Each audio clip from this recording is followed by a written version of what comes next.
Here in the Broncos studio, we welcome Broncos former running back Montee Ball, who will represent the Broncos at the 2025 draft in Green Bay to announce a Broncos draft pick. How much are you looking forward to this moment? I'm excited. It's a full circle moment for me just because I grew up a Broncos fan, right? And I remember when I was drafted, I tweeted out a photo of myself and my father standing next to each other, wearing Terrell Davis jerseys, and actually going to a football game there in St. Louis. And so it's a beautiful moment. And how did this opportunity come about? Honestly, I received a phone call from Dominic, the alumni coordinator, and usually he will text me, right? And so when he called, I was like, okay, I should answer this. I should answer this call. And once I picked it up, obviously, he was like, we threw your name in the hat, and we would love for you to represent us at the draft. And so I'm blessed, truly. You talked about this being a full circle moment for you returning to Wisconsin to be a part of this draft. What does this moment mean to you personally? It means a lot. I went to school there in Madison, Wisconsin. The draft is in Green Bay.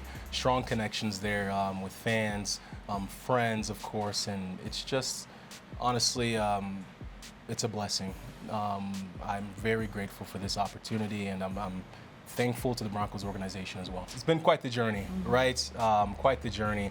One that I'm blessed to be in, but of course, just wanted to make sure that I set the right examples moving forward. And yeah, it's football, baby. I'm excited to get out there and meet some folks, but also, of course, talk Broncos football. Well, Tony Scheffler, a former Bronco himself, wished you luck on your pick. Have you been practicing how you're going to do your pick? Absolutely. I've been sitting in front of the mirror all the time, right? I've been literally just going through it because the last thing that I want, obviously, is to stumble on a name or prior to saying the name, but I'm looking forward to it. I'm prepared. What do you remember from your draft night? Yeah, I remember a lot, but I always love to share this story where I was sitting down. I rented out a banquet room in a hotel in Madison, Wisconsin. Family and friends were there, and what happened was I propped my phone up on a glass of water, and everyone was having fun behind me, but I was super anxious, right? I'm like, where am I going to live? Where am I going to live? And long story short, my phone fell because it started to vibrate. I picked it up. It was a 303 number, Denver, Colorado, and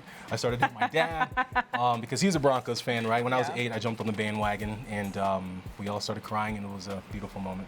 What talent do you see coming from the running backs in this draft class? Yeah, I see a lot of talent. I see power. I see some speed, of course, but we got to put some firepower around Nix. He had a great rookie year. Well, speaking of Nix, the Broncos drafted him amongst other players that made it to the playoffs for the first time since 2015. How excited are you to see what this team can do in 2025? Yeah, I'm excited. Let's just call it, right? Last year, this team played great, actually, right? With not having too many weapons, obviously a young quarterback, right? You never know what you're going to get that first year with the quarterback, but Bo Nix stepped up. He demanded, perfection as close as you can get to it from that offense, and honestly, I'm very excited. I'm really looking forward to George Payton and the rest of the guys up there in the war room to pick the right folks to build the offense around him, and of course get some depth on the defense as well. Well, we appreciate you stopping by the Broncos studio. We wish you the best of luck, and we hope you have a great time. No, thank you. I'm very excited about this.